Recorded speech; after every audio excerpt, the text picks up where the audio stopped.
Welcome to the Neuro Lifestyle Podcast, the show where we help you turn every aspect of your lifestyle into an advantage for your brain and your mind. Learn how to upgrade your fitness, food, technology, mindset, and more to unleash your full potential for life.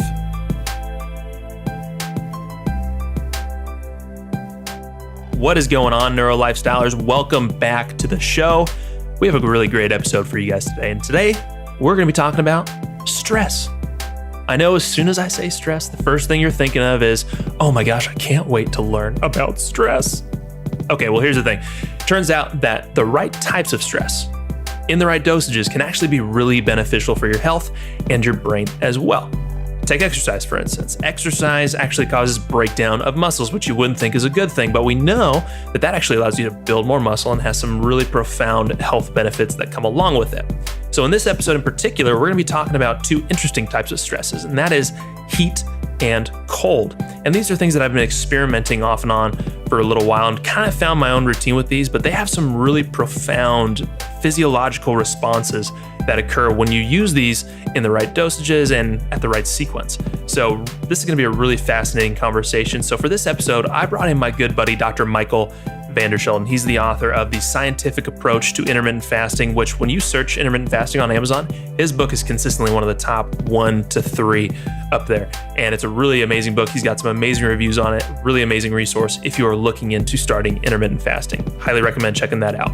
But he's also a doctor of chiropractic and a holistic health advocate.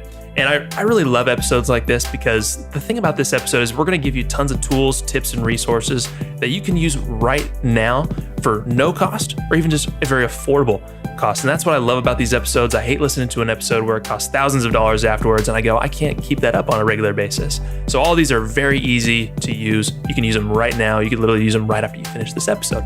So pretty cool. But here's what we're going to do. We're actually going to give away 10 of Dr. Mike's books, The Scientific Approach to Intermittent Fasting. And here's how you can get your hands on one of these books. All you got to do is head over to iTunes, leave us a rating and review, let us know what you thought about this episode. And at the end of the month, we're going to choose 10 people from that list, and I'll send you one of Dr. Mike's books because it's an incredible resource. You're going to love it. So all you got to do is head over to iTunes, leave a review, and we'll send a book your way. We'll pick 10 people. So I'm really excited to give these books out. And make sure you stay tuned to our Facebook and Instagram pages because that's where we'll announce the winners. But without further ado, let's just get right into this episode. Here is Dr. Mike Vandershelden.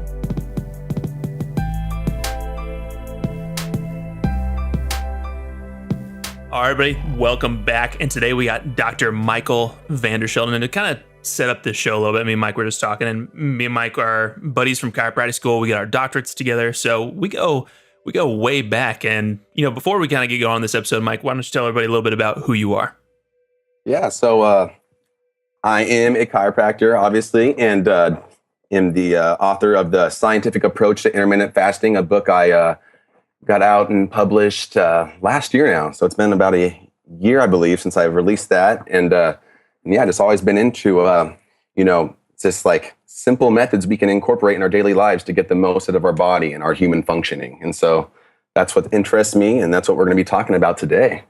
Yeah, I'm kind of curious because your book has actually done really well. We were just talking about that a little bit ago. And to be self-published and to be, I think you're probably, last time I checked, one of the top one or three books when you type in intermittent fasting on Amazon, which, you know, you see people post about your book all the time. So obviously it's a really quality book. But what's funny is we're actually not going to be talking about intermittent fasting today. We'll be talking about heat stress, cold stress. And before we kind of get into that, tell us a little bit more about how you actually got into intermittent fasting, because I'm actually just curious how you got into that.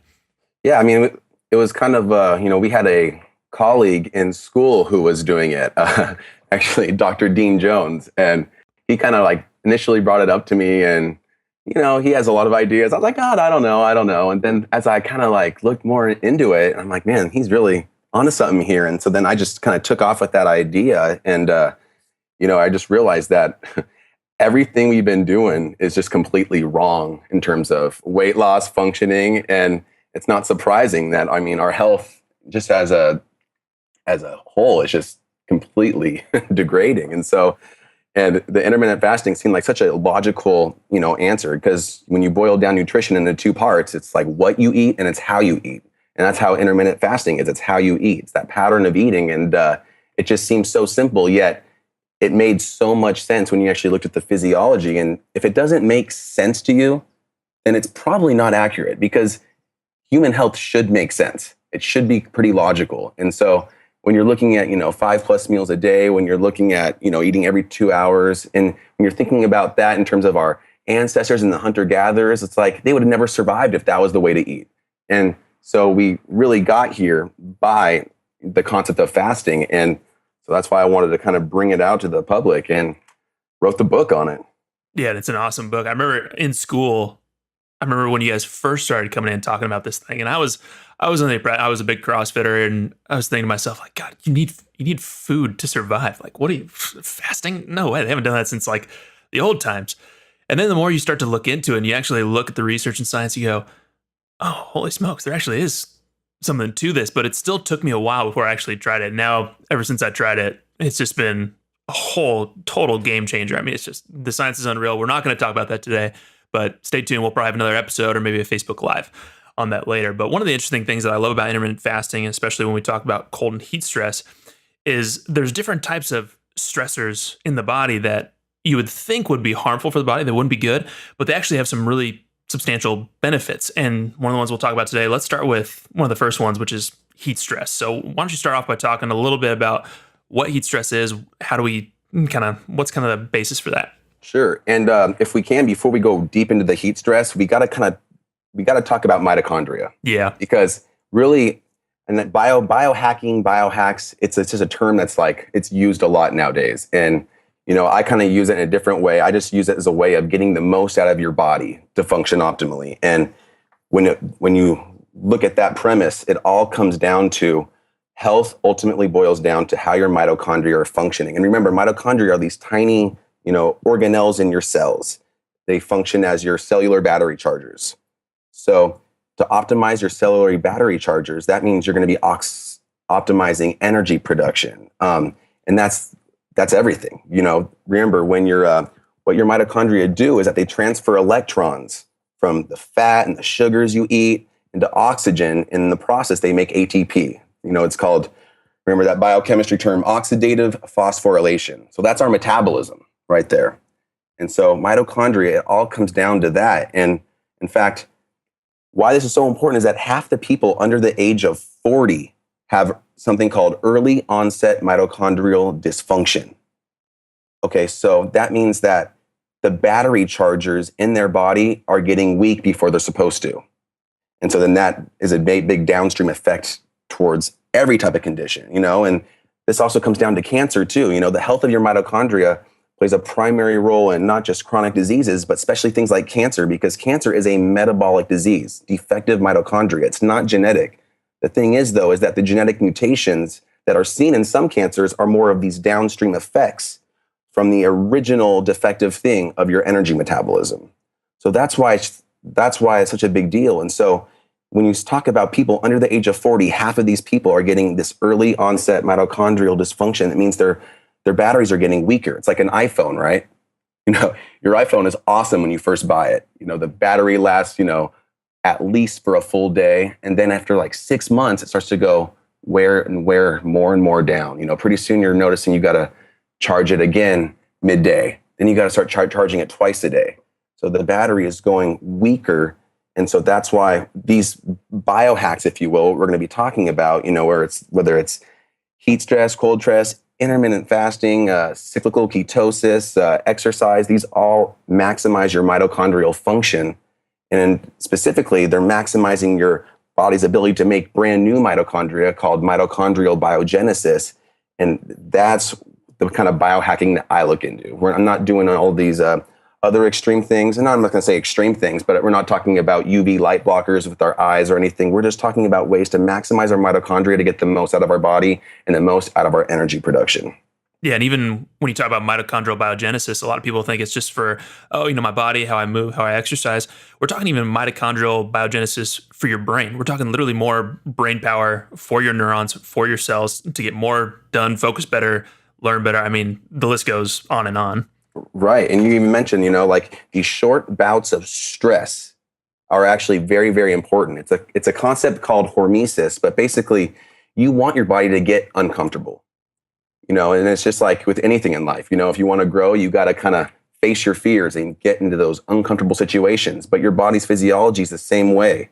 By hormesis, when you place your body under short bouts of stress, remember, we're not talking about chronic stress here, because you can overdo all of these type of stressors. You can overdo exercise. You can overdo hot and cold therapy. But these short bouts of healthy stress actually activates a lot of these pathways in our body, and think about it like exercise. If we wanted to stay comfortable, then we wouldn't exercise. And obviously we all know that exercise is beneficial to our bodies. And it's due to the concept of hormesis, that beneficial stress on your muscles, causing micro tears and damage just for your body to repair and activate all those healthy repair mechanisms. Yeah, absolutely. So let's dig into it. What are the different types of heat stress? So heat stress, primarily, and that's why the heat stress is such a awesome topic, is because it's so widely available today in the form of saunas, so you're talking dry finish saunas, infrared saunas, traditional wet saunas. So there's different types of saunas, and in most gyms out there, or the nicer ones out there, they're going to have an infrared or a dry finish sauna available. And it's really important when you actually dig deeper into the mechanisms of what heat stress actually does to you, is that the first thing we got to talk about is heat shock proteins. And heat shock proteins are like these special proteins that are activated, that are optimized when you're under this heat stress. And what's cool is, and this relates to you, the neuro lifestyle for your podcast, is that these proteins prevent plaquing formation in the brain and also in your vascular system.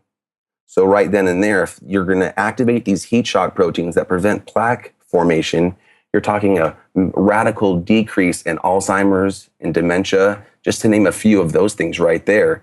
And those are actually bankrupting our country alone. Just Alzheimer's alone costs our country more than cancer. So Alzheimer's and dementia are huge. And so by activating these heat shock proteins, you're going to dramatically reduce this plaque formation, which is awesome. And that's not even talking about what heat shock proteins do to your skeletal muscle, which is another crazy topic. But basically, when you activate heat shock proteins in your skeletal muscles, you're preventing them from atrophying. You're going to be preventing your proteins from getting degraded. And so that's where, all this types of sauna use within an hour after exercise becomes very, very important. Do you recommend a certain amount of time? So yeah, because it's different, because there's different saunas as well.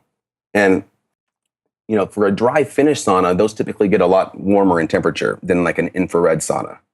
And so with a dry finish sauna, 20 minutes is probably a very good time. But again, you also got to listen to your body, because you want to get that uncomfortable feeling. You want to get that, that hormesis mechanism. However, you don't want to get that like, oh my gosh, I'm going to pass out feeling. So there's a fine line. And, for me, I tend to overdo everything. I like do this. I'm trying to push it in there, but really, just try to get that slight uncomfortable feeling, which is going to be different for everybody. And then when you're talking about the infrared saunas, those are cool because they heat you in a mechanism that kind of heats you from the inside out, from your core outward. And so infrared saunas typically don't need to be as higher of a temperature as a dry finish sauna. So you're able to withstand longer times. So when I do mine, I actually just have like a membership to a private infrared sauna studio. I typically do 40 minutes at around 140 to 150 degrees Fahrenheit, whereas a dry finish sauna can get up to 200. So you can go more time in an infrared sauna, and typically less time in a dry finish sauna, just due to the heat discrepancies. Yeah, it feels way different. If you've ever experienced it before, if you've gone to a sauna where it's just that the wood, whatever kind of wood that is in there, and the heat's just kind of building up, especially, you sit at the top, it's a lot hotter, the bottom it's a little bit cooler, but the heat just feels different. It feels a little bit thicker, but you go into infrared sauna and it's just much more mellow, if that's a good way to put it, and it's much more tolerable. So yeah, you can absolutely go longer periods of time. And some of them even have different lights you can install in there for, a red light if you want to get more of that collagen synthesis as well. So they're pretty rad.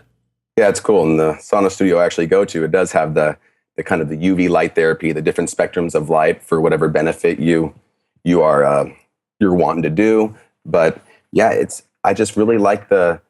I really like the infrared saunas, but really it's any form of heat stress. When you look at the studies out there, it's all forms of heat stress that give you these benefits. It's not really one or the other. So whether it's, a hot bath, a hot tub, dry finish sauna, and even sunlight and exercise are another form of heat stress. So they're all good. I just, I typically do the exercise and more of the infrared sauna for how I incorporate it into my lifestyle. Gotcha. So is there a difference between using like a spa or a hot tub versus a sauna? Like, is there more benefits for one versus another? It's hard to say because when you're looking at the research that's available out there, they'll look at sauna benefits only, but they're not comparing sauna versus hot tub. So it's hard to say, but based on conclusions from like the experts, it just seems like that heat stress in general is a good thing. Now, I do think that the infrared and the dry finish saunas are a little bit more superior, obviously, because you're able to withstand longer heat there. And it's just kind of more conducive and comfortable for that type of environment. So I really don't think it matters too much. I just, usually you don't see yourself like doing a hot tub regularly multiple times a week for, 30 plus minutes. I just think the sauna is more conducive for that environment.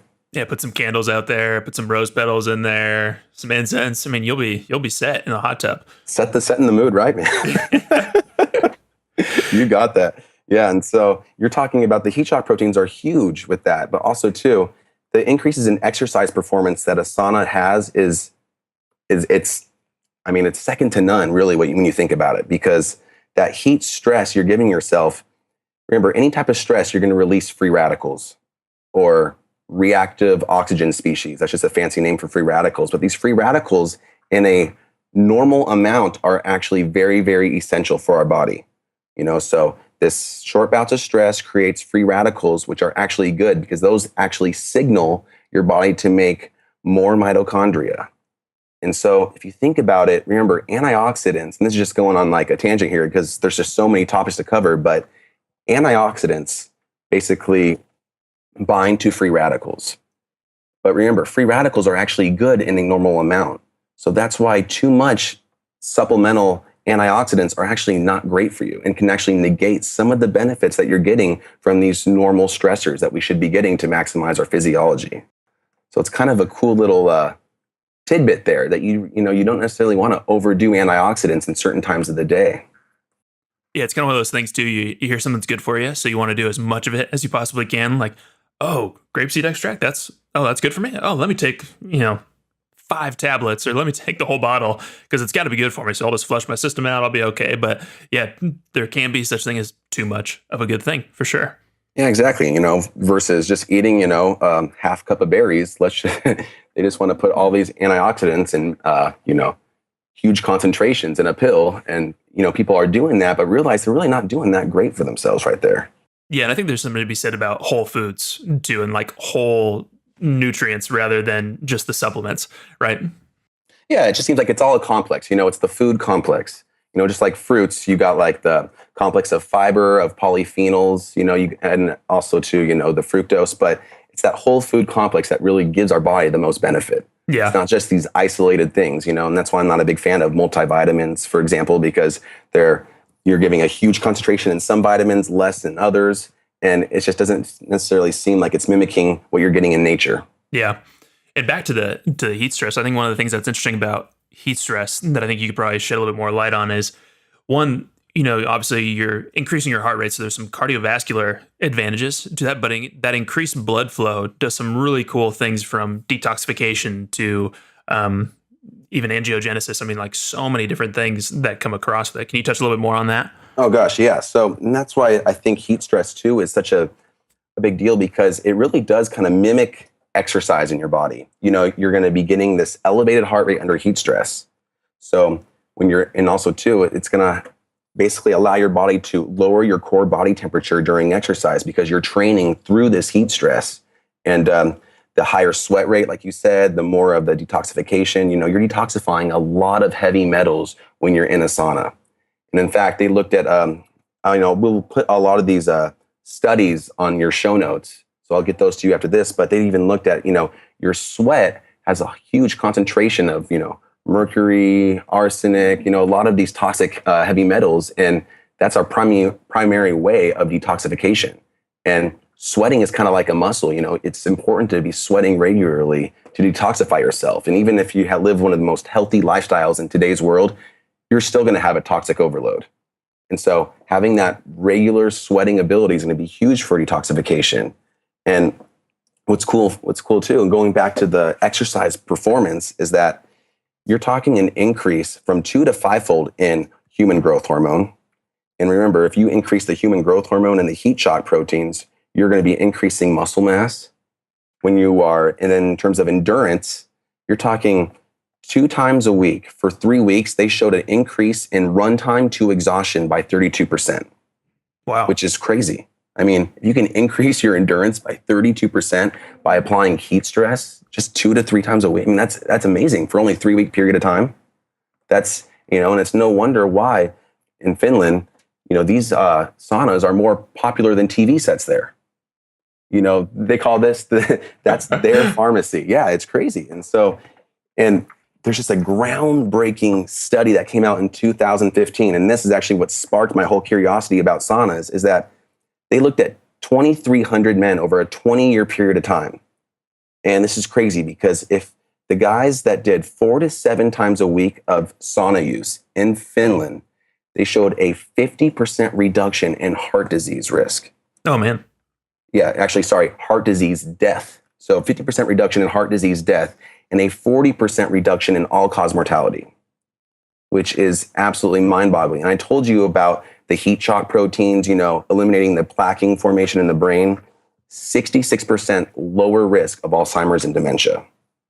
Yeah, that's wild. And over a 20-year period. And so what's interesting is that this is all dose dependent, because if you only did it for 2 to 3 times a week, which is still a lot, you're only going to get a 27% lower risk of heart disease death versus the 50%, or you're going to only get a 24% lower all-cause mortality risk versus 40%. So you're still getting massive benefits.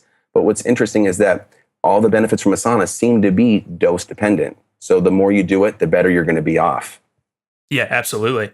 And what's interesting too, getting back to kind of like that cardiovascular advantage, obviously you're talking about the body, the muscular system, but especially when we're talking about the brain, that increased blood flow has been shown to increase BDNF, increase neurogenesis. So not only are you talking about preservation of nerve stem cells and nerve cells and brain cells from the BDNF, you're talking about actually growing new brain cells through neurogenesis, because now you're actually creating more blood that goes to the brain. What happens is when more blood goes to the brain, it actually creates more blood vessels. So you actually get more supply to your brain. And this is actually thought to be and I've talked to a couple different people about this. And one of the big things that a lot of people are saying in terms of any sort of Alzheimer's, dementia, anything like this, one of the big theories behind the plaque buildup and some of these issues is that there's just not enough blood flow to the brain, especially with the systemic inflammation that many people have. And that's one of the leading thoughts, is that there's not getting enough blood flow. So brain cells are slowly dying, fatiguing, mitochondria suffering, and you're starting to lose a lot of that. So it's really fascinating to think of sauna as this lifestyle hack that you can do for just 20, 30, 40 minutes a day, maybe, that could literally change the way your brain can function for the rest of your life. You nailed it. Yeah. Again, it comes down to those normal amounts of free radical increases you get from these short bouts of stress, because those free radicals, like you just mentioned, increase those growth factors in your brain, especially brain-derived neurotrophic factor, which again is also increased with intermittent fasting. Just had to throw that in there. Yep. But those are going to activate stem cells, as you guys know, and it's going to promote growth of new neurons. But they also, relating to brain function, they also showed an increase in prolactin and norepinephrine, which promotes myelin growth, that fatty sheath around your nerves for conduction velocity, and also increasing focus and attention. So you're getting a lot of benefits from that. And this is not even including the increase in endorphins you're getting. Yeah. So it's sensitizing your brain to all these increases in endorphins, which is that's how you get that runner's high, if you will. And that's why you feel so dang good after a sauna too. You feel like this lightness and just like this, holy crap, I'm on top of the world right now. Yeah, I remember I was listening to, I think it was Rhonda Patrick talking about that. And one thing she said that really intrigued her into saunas was she would do it every morning before work, and she would just feel much more resilient to stress. And I was thinking about the same thing. And I was telling somebody else that I would do sauna every morning after my workout, and I'd feel so good, but not just feeling good after. I mean, like throughout the rest of the day, no matter what happened, I was much more resilient to stress. Like things just didn't faze me as much. And my initial thought was, maybe if you're just getting the toxins out through flushing the system, sweating it out, you're obviously creating less inflammation in the brain. Maybe my brain was just more resilient. But she actually was talking about that exact same thing that you were talking about. And what happens is heat boosts your levels of dynorphin, which is actually the opposite of endorphin. So that's why when you get to the end of a sauna, if you've been in there for like 40 minutes, you're kind of going, man, this kind of is hard. This kind of sucks a little bit. That's the dynorphin. But what that does is that actually, like you said, sensitizes your brain to endorphins. So that way, after when your endorphins start to come back, you actually feel that high. You feel that good, and it takes less endorphins for your body to actually feel good and boost your mood, which I thought was really interesting. Yeah, you're kind of hitting it from both angles there. You're increasing, endorphins, but you're also increasing dynorphin, which again is sensitizing your brain to those endorphins. So you're really hitting it from all angles there. And Rhonda Patrick, she's the expert in things like cold thermogenesis, heat stress. She's awesome. And so, yeah, actually, a lot of my research has been from looking at her stuff as well. Yeah, she's amazing. All right, I have a fun question for you on this topic then. If you had to pick your perfect scenario to go into a sauna, whether it's what you ate, the morning of, the day of, what time of day you do your sauna, how long you're in the sauna, if you could create the perfect scenario to get the most benefit out of your sauna use or your heat stress, whatever that may be for you, how would you set that up? So, like, let's say we're going to do a strength training workout. So pretty much what I would do is, if I'm going to do an intense strength training workout and then with the sauna and everything incorporated with this whole daily regimen, I would, I'm usually fasted when I work out, but I do have this organic pre-workout I take that has like 6 adaptogenic mushrooms in it. It's got some caffeine. So I do take a powder form of that. Which one is that? The brand, I'll get back to you. It's really delicious. Actually, it's called Vital. Oh, That's the brand. 6 adaptogenic mushrooms, reishi, everything. Super, super, super, super good. But that thing, tons of beta-alanine, L-carnosine. So you're shuttling a lot of nutrients into your muscles. But I take that, and sometimes I'll take that with some creatine. But that's just my pre-workout, just so I can get that kind of boost in there. I go through the workout, and then after the workout, before I try to do the sauna session within an hour after that workout. And here's why, because remember, when you're that hour period after you do a strength training session, you go through a period called exercise-induced inflammation. And so that's actually a really, really good thing because remember, exercise-induced inflammation, that's basically where your body's inflamed. It's starting to break down and really build up that muscle tissue. All those damaged proteins you did during the workout, you're rebuilding all that up. So you really want to promote that inflammatory response within that hour after exercise. But then what you'll notice is if you look at normal physiology, the hour after working out, then your stress response kind of kicks in and you kind of have this anti-inflammatory effect. But I would do the sauna within an hour after my strength training session to really get that to stimulate and upregulate that exercise-induced inflammation, which is going to add more heat shock proteins to help with just refueling my muscles. So I would do that within an hour after working out. But I would say that after my workout and before the sauna session, I would do another thing of some collagen protein right before.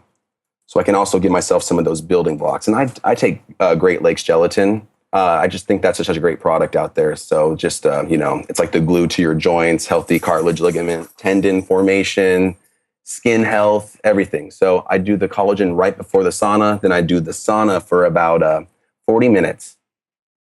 And then after the sauna, I'll go right into a very cold shower for as long as I can withstand. And that cold shower, I think, is important. You're kind of alternating between heat stress and cold stress, because what they've shown is that around all your blood vessels, you got these little muscles that allow it to dilate, allow it to constrict. When you're in the sauna, you're in massive dilation mode. You're optimizing blood flow. You're increasing the diameter of those blood vessels. And then when you do that, then right after the sauna, if you go and do a cold shower, which is what I do, then you're constricting those blood vessels. So you're actually really working out, if you will, your blood vessel wall muscles, which is actually shown to be very, very beneficial. And you'll notice that when you do this, since you have this capability now, you're able to withstand cold showers like it's nothing anymore. And at first, you're going to notice it's kind of painful. Like even like extreme guys like Wim Hof and stuff, they'd go from like super hot to just jumping in like ice. I'm not that hardcore, but you're really working these outer blood vessel walls. And then after the cold shower, I'll go right into my kind of post-workout shake, if you will. So that's kind of like the perfect scenario of the order that I would do. And it's changed over the years because I've learned so much now. So like some things that I thought 2 years ago, it's not the same now. I'm constantly learning just like everybody else, and there's new information out there. So I am constantly kind of rethinking all my methods. But right now, from what I know this instant, that would be kind of the order that I would do. Nice. That was a good answer to that question. I know, pretty intense, right? Also, too, it actually makes sense that potentially if you do ice or you do cold therapy within that hour period after working out, you can actually blunt some of those positive muscle building effects. So there is some method to the madness there. And also, too, they did a study with people doing squats, and they found out that people that doing squats that did cold therapy right after, they didn't get the hypertrophy as someone that did the squats without doing anything. So the cold actually had a negative impact on that because they did it so soon right after a strength training exercise. So they kind of negated that pro-inflammatory benefit you're getting after exercise because cold is obviously a potent anti-inflammatory.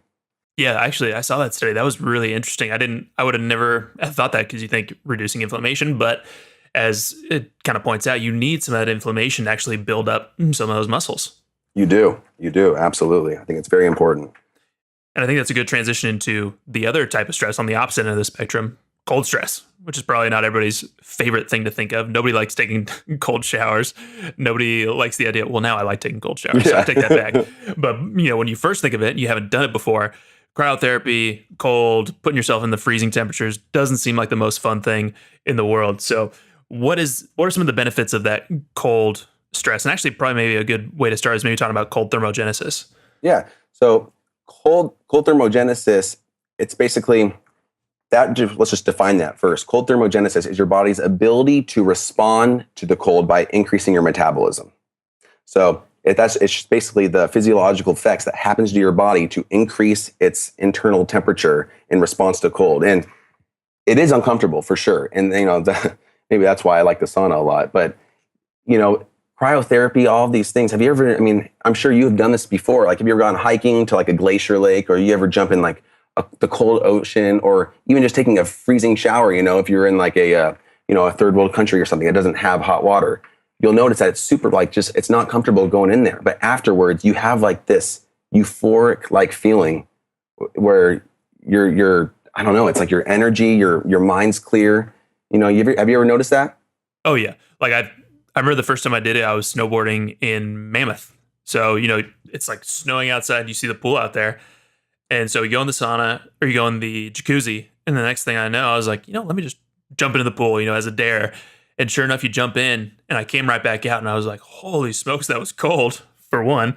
We were trying to see how long we could stay in there. But I remember afterwards feeling literally like the Hulk.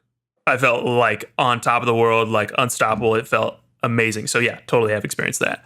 Yeah, and starting your morning off like that, wow, talk about a boost in mental clarity and performance, so that's huge right there. But the reason why, and it's interesting, it really, I think the biggest thing that it comes down to is something called brown adipose tissue.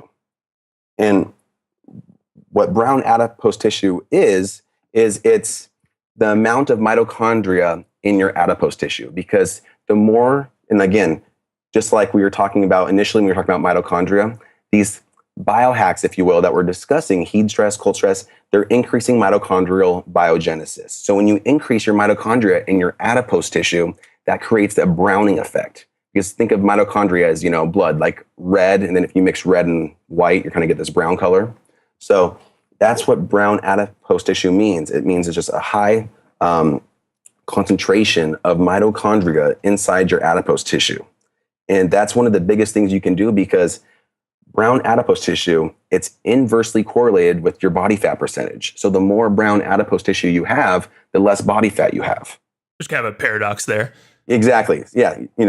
Brown adipose tissue is like the good stuff that you want. And that's also one of the reasons why, again, the Iceman, the Wim Hof method, Wim Hof, he's believed to have so much brown adipose tissue that he can withstand. He set all these Guinness Book of World Records for cold water immersion, ice water immersion. And it's because of this brown adipose tissue you have. And so as you train your body, and I train my body with just cold showers. I've tried the cryotherapy and stuff, but that's something that's easier to implement is just cold showers. And the more you do it, the more you're going to be slowly adding those mitochondria into your brown adipose tissue, the more you're able to kind of go longer and longer inside those cold showers. And so now it seems like my whole shower routine always ends with a cold as for as long as I can withstand. And now I can withstand, I actually have to cut my shower off short because doesn't really affect me as much anymore because I've been training for that since I learned all about this stuff. I'm curious, do you start off with hot water and then transition to cold water? I do. And I don't know if there's like any specific reason why, but when you initially enter the shower and it's cold, it's just hard as heck to stay in there. So I start off and I don't do like really hot. I kind of start off with just kind of like a lukewarm. And then I kind of crank it down to low, but it's just that fact of getting in there initially in that cold. It's a tough one. It's also more like a mental battle. It is a mental battle. And when you're exposed to this cold, you're basically upregulating a protein called uncoupling protein. And that's what literally actually uncouples your mitochondria. And that's what actually causes this browning effect. And this is cool too, because these mechanisms are fascinating. When you activate these uncoupling proteins, think about it. It uncouples your mitochondria because remember, mitochondria are like your battery chargers. So you have a positive side on one side, a negative charge in the other side. And that gradient is what helps create that ATP. So when you're in that cold immersion or that cold stress, you're activating uncoupling protein. It takes away that gradient, that positive on one side, negative on the other side. So then your body's got to actively break down its fat stores called fat oxidation. It's breaking down its fat stores to basically transport electrons derived from your stored fat to produce heat. And then also too, in turn, it's also activating more mitochondria in your fat stores as well, which is why you're getting that brown adipose tissue. So the browning effect is very, very important. And usually the more we age, the less brown adipose tissue we have, especially if we're not training, And then also too, it kind of goes down to as we age, people tend to try to stay in their comfort zone even more too. So they're kind of avoiding these extremes of these short-term stressors. Yeah, one of the interesting things that I've researched, I've heard other people talk about, especially people who are cold shower fanatics or even cryotherapy fanatics, is there's this concept almost neurological resiliency when you do it. And that's kind of that effect, we talked about in the cardiovascular system where your body slowly adapts and gets better and better at resisting that cold stress. And so what's really interesting is there was a study done where they showed initially when somebody had never been exposed to significant bouts of cold temperatures before, they actually found initially it was actually a sympathetic stressor for the first 30 seconds until they acclimated to it. And your sympathetic nervous system, for those who aren't familiar with that, is your stress side of it's basically your fight or flight system of your nervous system. But what's interesting is after the body acclimated, it has significant parasympathetic effect on the nervous system. Therefore, your parasympathetic is where your rest, relax, immune system, optimal hormonal system. Like you want to be in a slightly parasympathetic dominant system because that's just better overall for your health. So I thought that was really fascinating to see that cold showers can actually help activate your parasympathetic response. Yeah, it does. And it basically it does that because initially when you're exposed to cold, you're releasing norepinephrine, which is a stress hormone in the bloodstream, but it's also very important, for your brain. And so you're increasing that in your bloodstream and your brain, especially in areas of your locus coeruleus. And that is going to be involved in focus and attention. So that's talking about resilience, enhancing brain function as well. So when you're looking at all of these things, you're going to see just a ton of parallels with the heat stress too, and how it has to do with mitochondria, because it really stems down to those little battery chargers of your body. It's pretty cool. Yeah, it's pretty amazing that even just that whole shift that happens within your brain, your nervous system, can actually help improve your immune system as well. And there was a study done, I think it was done in Finland or Germany or something like that. I'll have to find the study. But they basically had people who were exposed to cold on a regular basis and people that weren't. And they found that people who were exposed to cold on a regular basis had a significantly less percentage of getting sick over the course of a year, which is really fascinating. Mm-hmm. Absolutely. And just like how, heat increases heat shock proteins, well, cold also has been shown to increase heat shock proteins as well, but also as well, you're also increasing cold shock proteins. So think heat, you're mostly increasing heat shock proteins. Cold increases cold shock proteins. And they found that out by studying hibernating animals, like bears and squirrels, so they're activating these cold shock proteins, and basically it allows your genes to get shut down during that period of time. And these are the genes involved with fat burning and stuff. And so it all kind of comes together. It's really, really fascinating. Now, you've tried cryotherapy, yeah? Yes. What'd you think about it? It's cool. It just seemed like, it's very short. Yeah. And so I don't see how I could fit that into like my daily schedule. So I pretty much primarily do the cold showers, especially after sauna use, but I do the cold showers pretty much daily. I try to get that uncomfortable feeling first thing in the morning because I know I feel so much better afterwards, and then you get the bulletproof coffee in there and everything is just awesome. But yeah, there's something about having bulletproof coffee after a cold shower that just like turns my brain on. It's perfect. Yeah, it's crazy. Yeah, so I'll add those 2 steps in my ultimate, daily cycle, cold shower, then the bulletproof coffee, then the workout. Yeah, there you go. And what's interesting, I tried cryotherapy before. I've tried it a couple of times and I actually really enjoy it. And like you said, I just don't think it's sustainable for me, just with my schedule, to actually go in there and do it on a regular basis, because it is pretty short. It's pretty easy for the most part. But I find just as many benefits with the cold shower. But every once in a while, like if I'm really pushing my body to the limit, a great way to do that is cryotherapy. And that's kind of like almost like the luxury mobile of a cold shower. You go in there and that's just like gets full total benefits from it. They have even like a local cryotherapy unit. So if there's a specific area I'm feeling like sore or want to get more of that cold therapy, that they have that as well too, which is really, really interesting. But I've never experimented with ice baths, and that's one I still haven't tried yet. Yeah, I remember doing that in high school, and it was intolerable for me. Could not do it. But, maybe now that I've practiced with the cold showers, maybe I would be able to withstand that. But I just remember, even as a little kid, like I was so intolerant to the cold. I would jump in like a cold lake, and I would just be shivering like, uncontrollably.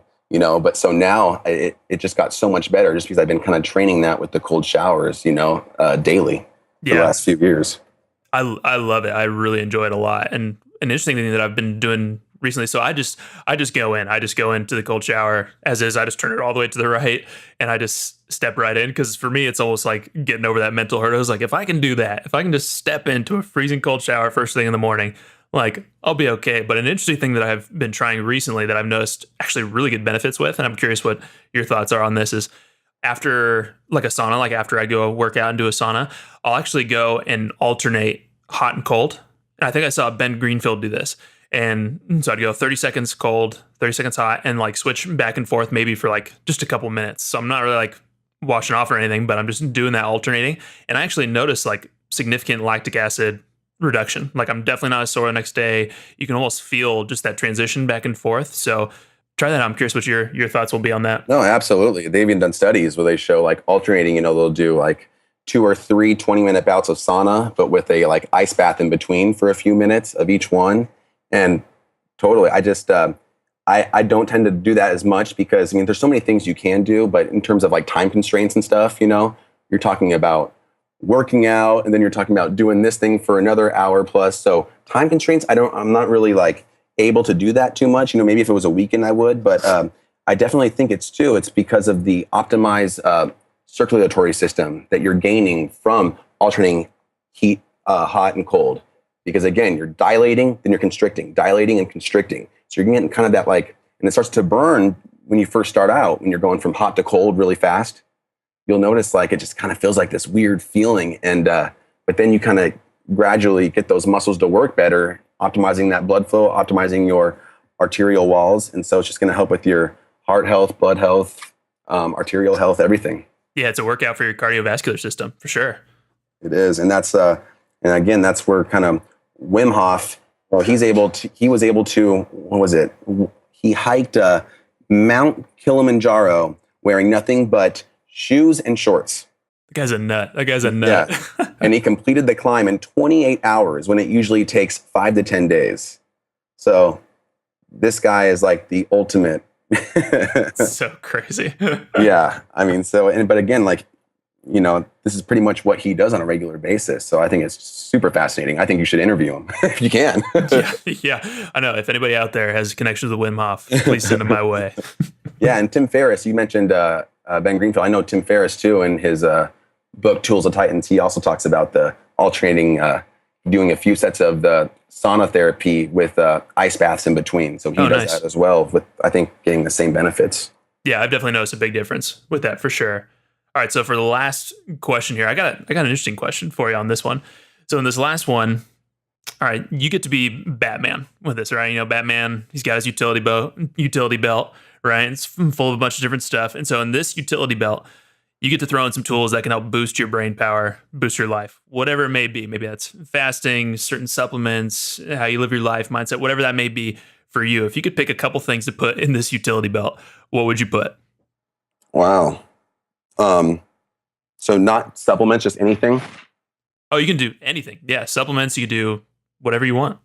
I mean, to me, I would do, I don't really do a whole lot of supplements, but let's see, for brain function, based on like everything we just said, I would have that type of order of activities we talked about with the training, the sauna, the ice bath, but I would be also incorporating cyclical ketosis for sure. Cyclical ketosis, because, when you're in that ketogenic state, you're basically allowing your brain to feed off these ketones, which is a very clean fuel for your brain. And has been shown to maximize brain function and also to negate insulin resistance in your brain, which is also what leads to Alzheimer's. So it's, multifactorial, obviously, like anything. I would do that. I would for sure do chiropractic, especially upper cervical adjustments, which, if someone's not doing an upper cervical adjustment in chiropractic, that's just weird. Yeah. But I would do that, especially when you're looking at Heidi Havoc's research of, 30% change in frontal lobe activity, which is mind-boggling. That's the area for, higher learning, memory. So I would definitely be doing that 100%. What else would I be doing? Obviously, exercise is going to be a big factor. HIIT training, high intensity interval training. So I try to do that once or twice a week, with the classic sprint 8 method. All out sprinting 30 seconds followed by a minute and a half of slow jogging. And I kind of do just 8 sets of that. Those are brutal. They are brutal, but it's nice to be done with the workout in less than 20 minutes. But, yeah. Yeah. Yeah. You feel it afterwards. Yeah. So I would be doing that. There's a lot of, neurotropic drugs out there and like these supplements out there that I really haven't immersed myself within yet, because again, I tend to take a natural approach in a lot of this stuff, and looking at ways, because I just think that when you kind of hack your brain into something that's just not natural to like humans, it just seems like it kind of counterproductive. But again, I haven't done the research on a lot of those things. You have things like exogenous ketones that could help with brain function, and actually people do know massive mental clarity with those. So I would just have to incorporate all of those things, which I actually do. So it works out. But I think all those, and especially adding chiropractic, would be some of the main ones I would do. Yeah, I love that answer, because I think so oftentimes it becomes, what supplements can I add into my routine, when the reality is a lot of these substances aren't exactly bioidentical, and unless you get really, really quality products, which can be expensive. But there's so many things in terms of your lifestyle, whether it's getting into ketosis, cyclical ketosis especially, or even just fasting, your workout especially, the stuff that we're talking about today with the heat and cold stress, different things you can do like that can actually boost your brain power. So I love that answer, because it's all stuff that anybody can do anytime, anywhere, basically. A few other things I'd incorporate. I do incorporate turmeric with black pepper. That's actually been shown to be able to cross the blood-brain barrier and also increase BDNF, one of the few foods that actually have that capability. So I'd incorporate turmeric. I'd also get regular earthing or grounding in, walking barefoot on, especially wet sand or grass, getting that those negative ions absorbed into the body, which has been shown to have a massive anti-inflammatory benefit, clean the blood, and just kind of help with your healing in that respect. Yeah, those are perfect. Hey, thanks so much for coming on the show, Dr. Mike. This is really fun. I'm excited for the next one, because we'll definitely come back on and talk about fasting. We'll talk about ketosis, and we'll talk about some of those things, because we'll talk about your book as well. But where can people learn more about you? drmichaelvann.com is going to be a website that's going to be released in a month or two, hopefully. We're putting a lot of work into this website, but you can go on YouTube, youtube.com/drmichaelvanndc. You can check that out where all my videos are on there. Facebook, Dr. Michael Vandershelden, DC. But Dr. Brady, I really appreciate everything you're doing, the podcast, everything. You're really making a big impact in your community. And I'm proud to call you a colleague, my brother. Thank you, brother, man. I really appreciate it, man. We'll definitely be doing this real soon. All right, man. We'll talk soon, buddy. You guys have a great day. Thanks again, everyone, for tuning into this episode. We'll definitely be having Dr. Mike back on again, maybe talk about intermittent fasting, ketosis, and the ketogenic diet. But if you can't wait until then, you can always head over to iTunes, leave a rating and review, and you could be one of the 10 people to win one of his books. But even if you don't win, Dr. Mike has given me a link to where you can get 50% off his book. All you got to do is head over to theneurolifestyle.com, click the show notes for this episode, and we'll have that link posted in there to where you can get that book for 50% off. Thanks again for tuning in this episode, and we will see you guys next time on the Neuro Lifestyle Podcast.